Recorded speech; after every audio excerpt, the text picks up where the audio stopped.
Hi hello ನಮಸ್ತೆ wash Kannada serial ಚಾನಲ್ಗೆ ಸ್ವಾಗತ. ಮೊದಲು ನಮ್ಮ ಚಾನಲ್ನ ಸಬ್ಸ್ಕ್ರೈಬ್ ಮಾಡ್ಕೊಳ್ಳಿ. ಇವತ್ತಿನ ರಾಮಾಚಾರಿ ಪೂರ್ತಿ ಸಂಚಿಕೆಯಲ್ಲಿ ಏನಾಗುತ್ತೆ ಅಂತ ಒಂದು ಸಣ್ಣ ಕ್ಲಿಪ್ಪಿಂಗ್ಸ್ನ ಮೂಲಕ ನೋಡ್ಕೊಂಡು ಬರೋಣ.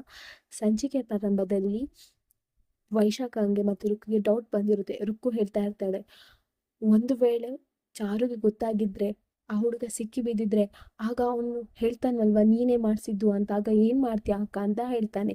ನೀನು ಒಂದ್ಸಲ ಅವ್ರಿಗೆ ಕಾಲ್ ಮಾಡಿ ಕೇಳು ಅಂತ ಹೇಳ್ತಾಳೆ. ಆಗ ವೈಶಾಖ ಕಾಲ್ ಮಾಡ್ತಾಳೆ. ಆಗ ಫೋನ್ ಯಾರು ರಿಸೀವ್ ಮಾಡ್ತಿರಲ್ಲ. ಆಗ ವೈಶಾಖಂಗೆ ಡೌಟ್ ಬರುತ್ತೆ. ಆಗ ವೈಶಾಖ ಹೇಳ್ತಾಳೆ, ಒಂದು ವೇಳೆ ಸಿಕ್ಕಿ ಬಿದ್ದಿದ್ರು ಅವ್ನು ನನ್ನ ಹೆಸರಂತೂ ಹೇಳಲ್ಲ, ಅವ್ನು ಯಾವುದೇ ಕಾರಣಕ್ಕೂ ನನ್ನ ಹೆಸರು ಹೇಳಲ್ಲ ಅಂತ ಹೇಳ್ತಾಳೆ. ಇನ್ನು ಈ ಕಡೆ ಪೊಲೀಸ್ನವರು ಕೇಡಿಗಳನ್ನು ಜೈಲಿಗೆ ಕರ್ಕೊಂಡು ಹೋಗಲ್ಲ, ಅವರನ್ನ ಒಂದು ಪ್ಲೇಸಿಗೆ ಕರ್ಕೊಂಡು ಬರ್ತಾರೆ. ಕರ್ಕೊಂಡು ಬಂದು ಅವರಿಗೆ ತುಂಬಾನೇ ಹೊಡಿತಾರೆ. ಸತ್ಯ ಹೇಳು, ಯಾಕೆ ಈ ರೀತಿ ಮಾಡ್ದಿ, ಯಾಕೆ ಮೋಸ ಮಾಡ್ದಿ ಅಂತ ಹೇಳ್ತೀಯೋ ಇಲ್ವೋ ಹೇಳ್ಕೊಂಡು ಸರಿ ಹೊಡಿತಾರೆ. ಆಗ ಅವನು ಹೇಳ್ತಾನೆ, ನೋಡಿ ನಾನು ಅವಳಿಗೆ ಮೋಸ ಮಾಡಿದ್ದು ಕಾರಣ, ನನಗೆ ಒಬ್ರು ಹೀಗೆ ಮಾಡು ಅಂತ ಹೇಳಿ ಸುಪಾರಿ ಕೊಟ್ರು, ಒಬ್ರು ಅವಳಿಗೆ ಪ್ರೀತಿ ಮಾಡು ಮತ್ತೆ ಅವಳಿಗೆ ಮೋಸ ಮಾಡು ಅಂತ ಹೇಳಿ ನಂಗೆ ಒಬ್ರು ದುಡ್ಡು ಕೊಟ್ರು, ಅದಕ್ಕೆ ನಾನು ಈ ರೀತಿ ಮಾಡಿದೆ ಅಂತ ಹೇಳ್ತಾನೆ. ಆಗ ಪೊಲೀಸರು ಹೇಳ್ತಾರೆ, ಏನು ಇದರಿಂದ ಇಷ್ಟೆಲ್ಲ ಇದೆಯಾ, ಯಾರು ನಿಂಗೆ ಹೇಳಿದ್ದು, ಯಾರು ನಿಂಗೆ ಈ ರೀತಿ ಮಾಡಲಿಕ್ಕೆ ಹೇಳಿದ್ದು, ಯಾರು ನಿಂಗೆ ಹಣ ಕೊಟ್ಟಿದ್ದು ಹೇಳು ಮೊದಲು ಅಂತ ಹೇಳ್ತಾರೆ. ಆಗ ಹುಡುಗ ಹೇಳ್ತಾನೆ, ಅದು ವೈಶಾಖ ಅಂತ ಹೇಳ್ತಾನೆ. ಆಗ ಪೊಲೀಸರು ಅಂದ್ಕೊಳ್ತಾರೆ, ವೈಶಾಖ ಇದ್ಯಾರು ಅಂದರೆ ಇದ್ರ ಹಿಂದೆ ಬೇರೆ ಏನೋ ಕೈವಾಡ ಇದೆ ಅಂತ ಹೇಳಿ ಅವರು ಚಾರುಗೆ ಕಾಲ್ ಮಾಡ್ತಾರೆ. ಚಾರುಗೆ ಕಾಲ್ ಮಾಡಿ, ನಿಮ್ಗೆ ಯಾರಾದ್ರೂ ವೈಶಾಖ ಅನ್ನೋರು ಗೊತ್ತಿದ್ಯಾ ಅಂತ ಕೇಳ್ತಾರೆ. ಆಗ ಚಾರು ಹೇಳ್ತಾಳೆ, ವೈಶಾಖನ ಹೌದು, ಅದು ನನ್ನ ಗಂಡನ ಅಣ್ಣನ ಹೆಂಡತಿ, ಈ ಮನೆ ಹಿರಿ ಸೊಸೆ ಅಂತ ಹೇಳ್ತಾಳೆ. ಆಗ ಪೊಲೀಸರು ಹೇಳ್ತಾರೆ, ಅವರೇ ಆ ವೈಶಾಖನೇ ಇದಕ್ಕೆಲ್ಲ ಕಾರಣ, ವೈಶಾಖನೇ ಇವ್ರಿಗೆ ದುಡ್ಡು ಕೊಟ್ಟು ಶ್ರುತಿ ಹಿಂದೆ ಬೀಳುವಾಗ ಮಾಡಿ, ಪ್ರೀತಿ ಮಾಡುವಾಗ ಮಾಡಿ, ಮೋಸ ಮಾಡುವಾಗೆ ಮಾಡಿದ್ದೆ ವೈಶಾಖ ಅಂತ ಹೇಳ್ತಾರೆ. ಆಗ ಚಾರುಗೆ ತುಂಬಾನೇ ಸಿಟ್ಟು ಬರುತ್ತೆ. ಆಗ ಪೊಲೀಸರು ಹೇಳ್ತಾರೆ, ಈಗಲೇ ಬಂದು ಅವಳನ್ನ ಅರೆಸ್ಟ್ ಮಾಡಿ ಜೈಲಿಗೆ ಕರ್ಕೊಂಡು ಹೋಗ್ತೇವೆ ಅಂತ ಹೇಳ್ತಾರೆ.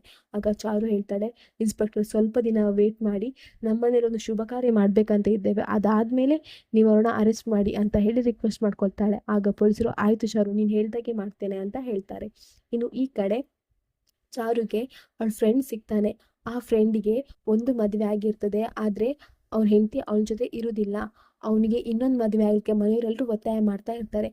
ಅದನ್ನು ಆ ಫ್ರೆಂಡ್ನ ಅಪ್ಪ ಅಮ್ಮ ಚಾರು ಹತ್ರ ಮಾತಾಡಿರ್ತಾರೆ. ಆ ಫ್ರೆಂಡ್ ಸಿಕ್ಕಿದಾಗ ಚಾರು ಹೇಳ್ತಾಳೆ, ನಿನಗೆ ಹೇಗೂ ಇನ್ನೊಂದು ಮದುವೆ ಆಗ್ಬೇಕನ್ನೋದು ಇಷ್ಟ ಇಲ್ಲ, ಆದರೆ ನಿಮ್ಮ ಅಪ್ಪ ಅಮ್ಮನಿಗೆ ಇಷ್ಟ ಇದೆ, ಅವರಿಗೋಸ್ಕರ ಅದು ಮದುವೆ ಆಗಲೇಬೇಕು ಅಂತ ಹೇಳ್ತಾ ಇರ್ತಾಳೆ. ಆಗ ಅವನು ಹೇಳ್ತಾನೆ, ಮದುವೆ ಆಗ್ಬೋದು ಚಾರು, ಆದರೆ ಒಳ್ಳೆ ಹುಡುಗಿ ಸಿಗಬೇಕಲ್ಲ, ಎರಡನೇ ಮದುವೆ ಆಗಲಿಕ್ಕೆ ಒಳ್ಳೆ ಹುಡುಗಿ ಬೇಕಲ್ವಾ, ಅವಳಿಗೆ ಗುಣ ಒಳ್ಳೇದಿರಬೇಕು, ಅವಳು ನನ್ನನ್ನು ಒಳ್ಳೆ ಮಾಡಿ ನೋಡ್ಕೊಳ್ಬೇಕು ಅಂತ ಹುಡುಗಿ ಎಲ್ಲಿ ಸಿಗ್ತಾಳೆ ಚಾರು ನನಗೆ ಅಂತ ಹೇಳ್ತಾನೆ. ಆಗ ಚಾರು ಹೇಳ್ತಾಳೆ, ನಿಂಗೇನು ಅಭ್ಯಂತರ ಇಲ್ಲದಿದ್ದರೆ ನನ್ನ ನಾದಿನಿ ಶ್ರುತಿ ಇದ್ದಾಳೆ, ಅವಳನ್ನ ಮದುವೆ ಆಗ್ತೀಯ ಅಂತ ಹೇಳಿ ಅವಳನ್ನು ಕರ್ಕೊಂಡು ಬರ್ತಾಳೆ. ಆವಾಗ ಅವನು ಹೇಳ್ತಾನೆ, ಆಯಿತು ನಾನು ಮದುವೆ ಆಗ್ತೇನೆ ಇವ್ರನ್ನ ಅಂತ ಹೇಳ್ತಾನೆ. ಇನ್ನು ಚಾರು ಅದನ್ನು ಮನೆಯವರ ಮುಂದೆ ಎಲ್ಲ ಹೇಳ್ತಾಳೆ. ಆಗ ಮನೆಯವರು ಹೇಳ್ತಾರೆ, ಎಲ್ಲ ಓಕೆ, ಆದರೆ ಎರಡನೇ ಮದುವೆ ಆ ಹುಡುಗನಿಗೆ ಅಂತ ಕೇಳ್ತಾರೆ. ಆಗ ರಾಮಾಚಾರಿಗೂ ಶಾಕ್ ಆಗುತ್ತೆ, ಎರಡನೇ ಮದುವೆ ಅಂತ ಹೇಳ್ತಾರೆ. ಆಗ ವೈಶಾಖ ಹೇಳ್ತಾಳೆ, ಏನು ಎರಡನೇ ಮದುವೆ ಆ ಹುಡುಗನಿಗೆ, ಯಾಕೆ ಚಾರು, ಯಾಕೆ ಈ ರೀತಿ ಮಾಡ್ತಿದ್ಯಾ, ನಮ್ಮ ಶ್ರುತಿ ಇಷ್ಟು ಒಳ್ಳೆ ಹುಡುಗಿ, ಅವಳಿಗೆ ಎರಡನೇ ಮದುವೆ ಆಗಿರೋ ಹುಡುಗ ಅಂದರೆ ಏನರ್ಥ, ಬೇಡ ಇದಕ್ಕೆ ನಾನು ಒಪ್ಪಲ್ಲ ಅಂತ ವೈಶಾಖ ತುಂಬಾ ನಾಟಕ ಮಾಡ್ತಾಳೆ. ಆಗ ಚಾರು ಹೇಳ್ತಾಳೆ, ನಾಟಕೀಯವಾಗಿ ಮಾತಾಡಬೇಡ ಅಕ್ಕ ನೀನು ಅಂತ ಹೇಳ್ತಾಳೆ. ಆಗ ವೈಶಾಖ್ ಹೇಳ್ತಾಳೆ, ನಾಟಕೀಯನಾ, ನಾನೇ ನಾಟಕ ಮಾಡಿದೆ ಅಂತ ಹೇಳ್ತಾಳೆ. ಆಗ ಚಾರು ಹೇಳ್ತಾಳೆ, ಏನೂ ಇಲ್ಲ, ಹೀಗೇನೆ ಹೇಳಿದ್ದು, ನಿನ್ನ ಒಪ್ಪಿಗೆ ಬೇಡ ಅಲ್ವಾ, ಮನೆಯವರೆಲ್ಲರೂ ಒಪ್ಪಿದ್ರೆ ಸಾಕು ಅಂತ ಹೇಳ್ತಾಳೆ. ಇಲ್ಲಿಗೆ ಈ ಸಂಚಿಕೆ ಸಣ್ಣ ಕ್ಲಿಪ್ಪಿಂಗ್ಸ್ ಮುಗಿಯುತ್ತೆ. ನಮ್ಮ watch Kannada serial channel subscribe ಮಾಡ್ಕೊಳ್ಳಿ.